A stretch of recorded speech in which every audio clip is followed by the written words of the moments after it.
चैत्र नवरात्रों में ज्वारे का क्या करें, अखंड ज्योत की बात का क्या करें, अखंड ज्योति में जो तेल होता है बच जाता है उसका क्या करें, नवरात्र कब समाप्त होंगे और कब से शुरू हो रहे हैं, 2024 में कन्या पूजन कब करें और हरे भरे जौ का क्या करें। भक्तों, आज हम जानेंगे सब कुछ इस वीडियो में। माता रानी जो आपकी इस वीडियो को सच्चे दिल से लाइक करें, उसकी गरीबी जन्म जन्मांतर की परेशानी दूर कर देना। भक्तों, मुझे यह वीडियो फिर से इस वजह से बनाना पड़ रहा है ताकि नवरात्रि में आप सब बाद में गलती न कर बैठें। अर्थात नवरात्रि के बाद में जो चावल होते हैं, जो ज्वारे होते हैं, जो जोत की बत्तियां होती हैं, जितनी भी हम नवरात्रि के समय में सामग्री चढ़ाते हैं, उन सब का क्या करें, ये सब आप गलत तरीके से नदी में विसर्जित कर देंगे और इसके फायदे नहीं जान पाएंगे। इसलिए एक वीडियो फिर से मुझे बनाना पड़ रही है और मैं आप लोगों को फिर से जानकारी बता रहा हूं। तो भक्तों, यह वीडियो ध्यान से देख लेना। इस वीडियो को देखने के बाद आपको पूर्ण रूप से समझ में आ जाएगा कि सामग्री का क्या करना चाहिए। दोस्तों, सबसे पहले जानते नवरात्रों का समापन कब होगा। 17 अप्रैल दिन बुधवार के दिन नवरात्रि समाप्त हो जाएंगे, यानी आखिरी व्रत 17 अप्रैल को सुबह रखा जाएगा और कन्या पूजन इसी दिन किया जाएगा। देखिए दोस्तों, आप में से अधिकतर जो लोग हैं नवरात्रि में बहुत सारे गलती कर बैठते हैं। 9 दिन तक आप माता रानी की खूब पूजा करते हैं और भक्तों, माता रानी की पूजा करने के बाद जो चावल होते हैं, जो श्रृंगार का सामान होता है, अगरबत्तियां की जो कही जाए जली हुई भस्म होती है, जो श्रृंगार का सामान होता है, जो दैवी सिक्का होता है, यह सब नदी में जाकर के विसर्जित कर देते हैं। दोस्तों, यही सबसे बड़ी मूर्खता है। सारी जानकारी इस वीडियो में मैं आप अधिकतर लोगों को नवरात्रि में 9 दिनों तक खूब पूजा करते हैं, पूजा करने के बाद भी उन्हें फल नहीं मिलता। क्यों फल नहीं मिलता? यही सबसे बड़ी गलती करते हैं। माता रानी स्वयं उन्हें प्रसाद दे करके जाती है, उनको फल प्रदान करके जाती है, लेकिन व्यक्ति उस फल का सदुपयोग नहीं कर पाते। देखिए भक्तों, अगर कुआं आपके पास में है और अगर आप कुएं में से पानी नहीं निकलोगे तो आपकी प्यास कैसे बुझेगी? ठीक उसी प्रकार आपको जानकारी नहीं है तो प्रसाद तो आपके पास में है, लेकिन उसका प्रयोग करना नहीं कर रहे हैं। भक्तों, कहने का मतलब है, मैं जो तरीका बताऊंगा इस तरीके से आपके जीवन में चल रही परेशानी, गरीबी, रोग दोष, तकलीफ, हर प्रकार की मनोकामना की पूर्ति होगी। वीडियो को ध्यान से देखना। आज मुझे अपने गुरुओं के द्वारा प्रेरणा मिली है, माता आदि शक्ति के द्वारा प्रेरणा मिली है, इसलिए यह जानकारी बता रहा हूं। अगर भक्तों हमारी वीडियो में बताए गए उपाय से किसी एक भी व्यक्ति का भला होता है तो हमें भी पुण्य की प्राप्ति होती है, हमें भी अच्छा लगता है और हमें भी काफी आशीर्वाद आप सभी दर्शकों का प्राप्त होता है और माता रानी की कृपा प्राप्त होती है। तो चलिए, मैं समय ना लेते हुए आज की जो वीडियो है उसे शुरू करते हैं। ध्यान से देखना। नवरात्रि के समय में आप कौन सी गलती करते हैं जिससे आप निधन रह जाते हैं? तो देखिए, ऐसा कहा गया है कि अधिकतर लोग जो चावल होते हैं, दोस्तों, वीडियो में आगे बढ़ने से पहले आपसे हम निवेदन करते हैं कि वीडियो को ध्यान से सुनेगा और ध्यान से देखिएगा ताकि आप नवरात्रि का पूरा लाभ उठा सके और यह जानकारी आगे जाकर आपको और भी उपयोगी हो सके। भक्तों, पूजा पाठ करने के बाद जो बचे हुए चावल होते हैं माता रानी को जो हम चढ़ाते हैं, वहीं चावल की मेन बात कर रहा हूं ना, कि ढेर सारे चावल रहते हैं उनकी, जो माता रानी को हम क्षमा याचना करने के दौरान जो चावल चढ़ाते हैं, पुष्प चढ़ाते हैं, सिक्के चढ़ाते हैं, वह सब नदी में बहा देते हैं। वहां आपने 9 दिनों तक माता रानी की पूजा की, माता रानी ने आपको प्रसाद स्वरूप चावल दिए, पोस्ट दिए, सिक्के दिए, उसे आप नदी में बहा देते हैं। भक्तों, यही सबसे बड़ी मूर्खता है। 9 दिन का फल आपने क्या किया? सीधे नदी में जाकर के बहा दिया। ऐसा नहीं करना चाहिए। जो चावल होते हैं दोस्तों, पिछली वाली वीडियो में भी मैं आप लोगों को नवरात्रि की जानकारी बता रहा था, उसमें भी बताया है जो नवरात्रि में जो बचे हुए माता रानी के चावल होते हैं, खड़े हुए चावल होते हैं, इन चावलों को आप अपने भंडार में रखें। अन्न भंडार का मतलब जैसे कि आप अपने घर में जो चावल पका करके खाते हैं उसमें डाल दीजिए, कुछ धन स्थान पर रख दीजिए। अब इसके बेनिफिट सुन लीजिए। और जो पुष्प रहते हैं आप इसे धन स्थान में सुखा करके रखें, अपने पर्स में रखें। जो सिक्के होते हैं इसे भी धन पेटी या पर्स में रखना चाहिए। अब इसके फायदे सुन लीजिए। जो चावल होते हैं माता रानी को छड़े हुए मंत्रों से सिद्ध होते हैं। माता रानी को छड़े होने के कारण नवरात्रि में माता नवदुर्गा साक्षात स्वरूप में विराजित रहती है। तो ये जो चावल होते हैं जागृत अवस्था में हो जाते हैं। यदि भक्तों आप इस प्रकार के चावल को आप खाते हैं तो आपके शरीर में दोस्तों आपको चावल एक साथ नहीं खाने हैं। आपके घर पर कभी भी चावल बनाएं तो उसे चावल में 1 या 2 चावल के दाने मिला देने हैं। देखिए दोस्तों, इसे होता क्या है कि आपके शरीर में इस चावल को खाने के बाद रोग दोष भी आदि किसी भी प्रकार की जो आपके शरीर में कष्ट है, शारीरिक पीड़ा है, मानसिक पीड़ा है, वह दूर हो जाती है। और भक्तों माता रानी की आपको कृपा प्राप्त होती है। माता रानी की कृपा से शरीर में एक ऐसी ऊर्जा उत्पन्न होती है जिस ऊर्जा से आप अपने आप को स्वस्थ करते हैं। और आप जहां भी चले जाइए, जिस भी कार्य को करिए, वह कार्य आपका सफल होता है। और भक्तों आपको एक बात और बता दूं कि कभी भी इन चावलों को थोड़ा सा खाते हैं आपका पेट भर जाता है, यानी कि इसमें तृप्ति जल्दी मिलती है और आपके घर में कभी भी अन्न की कमी नहीं रहेगी। आप में से अधिकतर जो भक्त हैं माता रानी को श्रृंगार का सामान जरूर चढ़ाते हैं और श्रृंगार का सामान चढ़ाने के बाद इसे आप लोग नदी में बहा देते हैं या फिर अन्य को दे देते होंगे।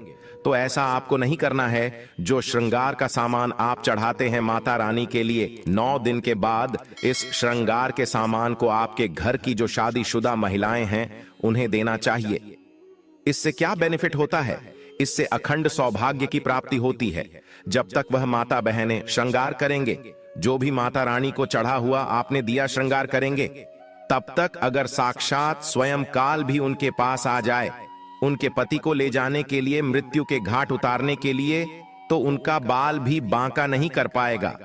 इससे उस स्त्री को अखंड सौभाग्यवती की प्राप्ति होती है। महिलाएं घर की साक्षात लक्ष्मी होती है। इसीलिए भक्तों विशेषकर ध्यान रखें कि जो बचा हुआ माता रानी को चढ़ाया गया श्रृंगार का सामान होता है माता बहनों को देना चाहिए। अब इधर मैं आप लोगों को बताना चाहूंगा, आप में से अधिकतर भक्त जो जोत का बचा हुआ तेल होता है इसे क्या करते हैं, नदी में विसर्जित कर देते हैं। सबसे बड़ी यही गलती है। जो जोत का बचा तेल होता है वो नवरात्रि में जो जोत आप लोग जलाते हैं तो क्या होता है, 9 दिन तक जोत जलने के कारण जोत में जो तेल बचा हुआ होता है जागृत अवस्था में होता है। और भक्तों जागृत चीज ही अपना पूर्ण से प्रभाव दिखाती है। आपने देखा होगा सभी मूर्तियों की पूजा नहीं होती। जब कुम्हार मूर्ति बनाता है या फिर पत्थर वाले जो कारीगर मूर्ति बनाते हैं तो उस मूर्ति की पूजा नहीं होती। उसी मूर्ति की पूजा होती है जिसकी प्राण प्रतिष्ठा हो। तो भक्तों कहने का मतलब है कि ज्योति का जो बचा हुआ तेल होता है जो जलने के कारण जागृत अवस्था में हो जाती है। तो अगर आपके हाथ पैरों में दर्द होता है, किसी ने आपके ऊपर काला जादू कर दिया, आपको शंका हो रही है, तो इस स्थिति में आप क्या करें, जो जोत का बचा हुआ तेल होता है आप अपने सिर में लगाइए, अपने शरीर में जहां दर्द होता है उन हिस्सों पर लगाइए। तो आप अपने जो शरीर के आपको 7 हिस्सों में लगाना होता है, तो शरीर पर कैसा भी तंत्र विकार लगा है, किसी ने काला जादू, भयंकर काला जादू कर दिया हो, तो यह माता रानी की साक्षात कृपा होती है। तत्काल देखना 5 मिनट में आराम मिलेगा। आज हमें हमारे गुरु के द्वारा इस वजह से प्रेरणा मिली कि यह जानकारी समाज में बताई जाए। इस जानकारी से आपका भला होगा। अब जो आपको किसी तांत्रिक या ओझा के पास जाने की जरूरत नहीं पड़ेगी। इनके चक्कर आपको लगाने की जरूरत नहीं है। आपको 1 साल के लिए जोत का बचा हुआ तेल बचाकर रखें। सिर होता है, सिर दर्द वाले हिस्से पर लगा सकते हैं। अगर किसी कारणवश कभी कभी ग्रह नक्षत्रों की पीड़ा के कारण सिर दर्द होता है तो वह सिर दर्द होना बंद हो जाता है। यानी कि जितनी भी ग्रह है, राहु है, केतु है, दुष्ट शक्तियों के द्वारा आपको सताया जा रहा है, 3-7 हिस्से में बस लगाना होता है। शरीर के 7 हिस्सों में लगा लीजिए, सिर, पैर, हाथ, कोहनी, या फिर आप अपने हृदय में लगा सकते हैं, कंठ में लगा सकते हैं। इस प्रकार से आपको 7 हिस्सों का चुनाव करना होता है। तो कैसी भी आपके जीवन में परेशानी हो, शरीर में शारीरिक पीड़ा हो, सारी पीड़ा दूर हो जाती है। भक्तों चलिए मैं आप लोगों को बताना चाहूंगा, अगरबत्ती आप जलाते हैं या फिर आप गोबर के कंडे जलाते हैं या फिर आप माता रानी के लिए जो भी चीजों को जलाते हैं, तो भक्तों भस्म का क्या करना चाहिए? जलाने के बाद जो अंतिम चीज होती है वहां चीज भस्म होती है। भस्म का क्या करना चाहिए? तो भक्तों हम आपको बता देते हैं कि इस भस्म को पूरे साल के लिए, 1 साल के लिए इस प्रकार की भस्म को बटोर करके रखना चाहिए। जो अगरबत्ती की भस्म है या फिर कहा जाए गोबर के कंडे की भस्म रखी है, क्योंकि माता रानी को हम जो कच्ची धूप जलाते हैं उसकी भस्म भी काफी सारी हो जाती है। क्या इसे में नदी में बहा देना चाहिए? अगर ज्यादा है तो नदी में बहा दीजिए, बाकी कम से कम आपको 1 साल के लिए आपको यह भस्म अपने पास में जरूर रखनी चाहिए। भक्तों हम भस्म के बेनिफिट बता रहा हूं और इसके फायदे बता रहा हूं। इससे पहले अभी तक जय माता दी नहीं लिखा है तो जय माता दी लिख दीजिए। इससे हमें वीडियो बनाने का मोटिवेशन मिलता रहता है और माता रानी की कृपा आपके ऊपर और हमारे ऊपर सदा बनी रहती है, उसमें हमें आनंद मिलता है। तो भक्तों जो भस्म होती है इसका क्या करना चाहिए? अगरबत्ती की जो भस्म होती है इसे पूरे 1 साल के लिए आपको बचाकर रखना होता है और इसे थोड़ी थोड़ी आपको खानी होती है। अगर आप चाहते हैं कि आपकी अध्यात्म उन्नति हो, आपकी प्रगति हो, तो ये थोड़ी थोड़ी मात्रा में खाना शुरू कर दीजिए। आपके जो सोचने समझने की क्षमता है इतना ज्यादा पावरफुल हो जाएगी कि आपके आसपास में रहने वाले लोग जितना सोचते हैं उसे 1000 गुना ज्यादा आपकी सोच बढ़ जाएगी। दोस्तों जिस भी कार्य को करने के लिए जाएंगे उस कार्य में आपको तरक्की मिलना शुरू हो जाएगी। और भक्तों एक खास बात, छोटे बच्चों को नजर तो बहुत ही जल्दी लग जाती है, तो जो अगरबत्ती की भस्म होती है माता रानी के लिए 9 दिनों तक आपने भस्म जला करके रखी है, उस भस्म का थोड़ा सा तिलक आप जो हैं उनके मस्तक पर लगाइए। या फिर चाहते हैं तो जिस हिस्से में दर्द हो रहा है, जैसे कि पेट में अचानक से दर्द हो रहा है, उस हिस्से पर आप जो है इस भस्म को रगड़ दीजिए, अच्छी तरीके से भस्म लगा दीजिए। तो पेट में अगर प्रेत लगा हो, प्रेत भस्म हो जाएगा, बाहर निकल जाएगा। सिर दर्द हो रहा है, सिर में लगा दीजिए। यानी कहने का मतलब है कि यह आपके हर प्रकार के दुख तकलीफ बाधाओं को दूर करने का काम करता है। नित्य खाएंगे, अपने छोटे बच्चे को खिलाना शुरू कर दीजिए। पढ़ने लिखने में कमजोर है, ऐसे में जो बुद्धि स्थिर हो जाएगी। कई लोग पढ़ने लिखने को बांध देते हैं, कई लोग किसी की किस्मत को बांध देते हैं। तो भक्तों इन सारी समस्याओं से छुटकारा पाना चाहते हैं तो इस भस्म का तिलक प्रतिदिन जरूर लगाइए। अगर दोस्तों आप इनका तिलक लगाते हैं तो फिर यह अति उत्तम है, सोने पर सुहागा होगा आपके लिए और आपके बच्चे की जो पढ़ने लिखने की जो क्षमता है काफी बढ़ जाएगी। आप जहां भी जाएं आपको भी अध्यात्म उन्नति मिलेगी इस भस्म का। जब तक तिलक आपके सिर पर लगा रहेगा कोई भी आपका बाल बांका नहीं कर पाएगा। और भक्तों यदि आपके ऊपर कोई व्यक्ति तंत्र विकार करता है या करने का प्रयास भी करेगा तब भी नहीं लगता है। जानते हैं कि जोत की बात का क्या करना चाहिए? आप में से अधिकतर भक्त या तो नदी में बहा देते हैं और अधिकतर लोग हैं यह धन स्थान पर रखते हैं, इससे फायदा नहीं मिलता। दोस्तों जोत की बात ही हमेशा जागृत अवस्था में रहती है। ध्यान से सुनना, जो कि बात को हमेशा आप जो है अपनी बाजू पर पहनना, बाजूबंद की तरह आपको इसे पहनना चाहिए। अगर लड़की है तो लड़की से अपनी भुजा में आपको इसे पहनना चाहिए। क्यों पहनना चाहिए? क्योंकि यह कोई साधारण नहीं है, यह साक्षात मां दुर्गा का आशीर्वाद होता है, यह साक्षात मां दुर्गा की कृपा होती है, प्रसाद होता है। 9 दिन तक अखंड जलने के कारण यह चैतन्य हो जाता है, इसमें प्राण आ जाते हैं, इसमें शक्ति आ जाती है। इसलिए इसे पहनने के बाद कई प्रकार से फायदे मिलते हैं। अगर आप इस प्रकार के फायदे लेना चाहते हैं तो ये जोत की बात अवश्य धारण करें। इसको धारण करने के बाद जो 9 प्रकार के फायदे कहे हैं संत महात्मा ने, वही फायदे मैं आप लोगों को इस वीडियो में बताऊंगा।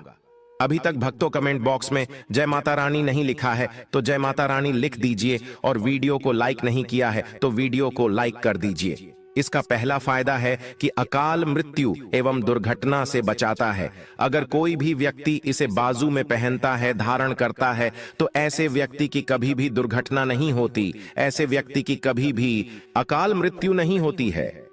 क्योंकि दोस्तों ऐसे व्यक्ति के साथ में साक्षात मां दुर्गा की शक्तियां चलती है। ये जो आप धागा धारण कर रहे हैं ना, ये आप जो बाजू में बांती पहन रहे हैं, ये कोई साधारण बत्ती नहीं है, ये साक्षात नवदुर्गा का आशीर्वाद होता है। ये एक प्रकार का सुरक्षा कवच होता है। तो इसे पहनने के बाद कभी भी अकाल मृत्यु नहीं होती एवं दुर्घटना से यह हमेशा बचाव करने का काम करता है। भक्तों, इसका दूसरा फायदा नजर दोष एवं तंत्र बाधा से बचाता है। आप में से अधिकतर भक्त हमें बोलते हैं कि नजर दोष से परेशान रहते हैं, क्या करें? तो अगर आप नजर दोष से बचना चाहते हैं, आप चाहते हैं कि आपकी अध्यात्म उन्नति में किसी की नजर दोष ना लगे, आपकी उन्नति हो, प्रगति हो, तो बिल्कुल ही इसे धारण करिए। यह नजर दोष एवं तंत्र बाधा से बचाता है। कितना बड़ा तांत्रिक व्यक्ति क्यों ना आपके ऊपर में तंत्र क्रिया कर दें, वह तंत्र क्रिया नहीं लगेगी, सदा बचे रहेंगे। भक्तों, इसका तीसरा फायदा भूत प्रेत एवं नीच शक्ति से बचाता है। आप कहीं भी मरघट में जाकर के सो जाएं, इसको पहनने के बाद भूत प्रेत आपका बाल भी बांका नहीं कर पाएगा। तो भूत प्रेत एवं नकारात्मक शक्ति से इसको पहनने के बाद हमें बचाव होता है। भक्तों, इसका चौथा फायदा लक्ष्मी की पूर्ण कृपा प्राप्त होती है। जो लोग चाहते हैं कि माता लक्ष्मी सिद्ध हो जाए, उनके जीवन में उनकी कमी न हो, तो ऐसे व्यक्ति से अवश्य धारण करें। लक्ष्मी माता की पूर्ण कृपा प्राप्त होती है एवं नव दुर्गा का आशीर्वाद भी मिलता है। इसका अगला फायदा दैहिक और भौतिक सुखों की प्राप्ति होती। इसको धारण करने के बाद जो लोग दैहिक सुख प्राप्त करना चाहते हैं, दैविक सुख प्राप्त करना चाहते हैं, भौतिक सुखों की प्राप्ति करना चाहते हैं, ऐसे व्यक्ति को इसे अवश्य धारण करना चाहिए। इसका छठा फायदा मनोवांछित कार्य सफल होता है। आपने लंबे समय से जो मनवांछित कार्य सोच करके रखा है वह सफल नहीं हो पा रहा है, तो इसको धारण करने के बाद मनोवांछित कार्य सफल होना शुरू हो जाता है। भक्तों, इसका अगला फायदा इच्छित नौकरी की प्राप्ति होती है। तो इसको धारण करने के बाद इच्छित नौकरी की प्राप्ति होती है। इसका आठवां फायदा दैविक सिद्धि की प्राप्ति होती है। नौवां फायदा मां दुर्गा आपके शरीर में हमेशा अंश रूप में विराजमान रहती है। जब तक आप इसे धारण करेंगे तब तक मां दुर्गा अंश रूप में आपके शरीर में विराजमान रहेंगे। और जाहिर सी बात है, जिनके शरीर में नव दुर्गा वास कर जाएं, ऐसे व्यक्ति के जीवन में अन्न धन एवं किसी भी प्रकार की वस्तु का अभाव नहीं होता। तो ये वीडियो देखने के बाद आप समझ ही गए होंगे कि ज्योत की बाती का क्या करना चाहिए। अगर यह जानकारी अच्छी लगी हो तो इस वीडियो को लाइक जरूर करना और जन कल्याण के लिए इस वीडियो को आगे जरूर शेयर करना। इस वीडियो को